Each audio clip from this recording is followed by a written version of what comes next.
এক ছিল ছোট্ট মেয়ে, তার নাম ছিল রিয়া। রিয়া খুব চঞ্চল ও হাসিখুশি স্বভাবের ছিল। সে সব সময় নতুন কিছু শিখতে চাইতো। রিয়া তার বন্ধুদের সঙ্গে বাইরে খেলাধুলো করছিল। একদিন সে হঠাৎ তার মার সঙ্গে পার্কে ঘুরতে গেল। রিয়া তার মার সাথে পার্কে গিয়ে দেখতে পেল একটি পাখি সুন্দর বসে আছে তাদের বেঞ্চের ওপাশে। পাখিটি সুন্দর গান করছে। সে তার ভাষায় সুন্দর মিষ্টি সুরে মিষ্টি মিষ্টি গান করছিল। রিয়ার তা দেখে খুব ভালো লাগলো। সে তার মাকে বলল,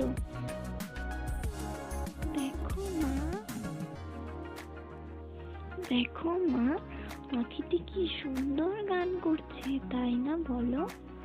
তার মা বলল, হ্যাঁ মা, তুমিও কি ওর মতো সুন্দর গান শিখতে চাও? তাহলে তোমাকে মন দিয়ে পড়াশোনা করতে হবে, পড়াশোনা করে বড় হতে হবে। রিয়া ওর মার কথা মতো সবটা মনোযোগ সহকারে শুনে নিল এবং তার মার কথা মতো রিয়া বাড়িতে এসে কাজ করতে লাগল। পার্কে থেকে ফিরে রিয়া মন দিয়ে পড়াশোনা করতে লাগলো। সে তার মাকে জিজ্ঞেস করল, আচ্ছা মা, আমিও যদি পাখি হতাম তাহলে ওর মতন উড়ে বেড়াতাম, নেচে খেলে দিন কাটতো, তাই না?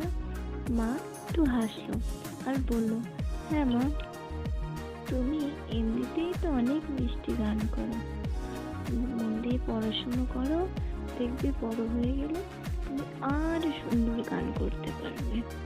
রিয়া তার মার কথায় খুব খুশি হলো ও মনোযোগ সহকারে।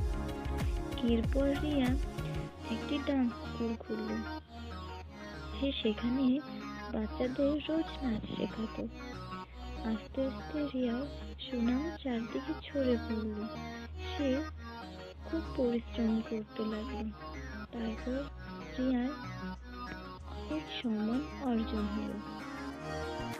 রিয়া তার একটি নিজস্ব বাড়ি কিনে এবং সে বাড়িতে সবাই সুখে শান্তিতে বসবাস করতে লাগলো।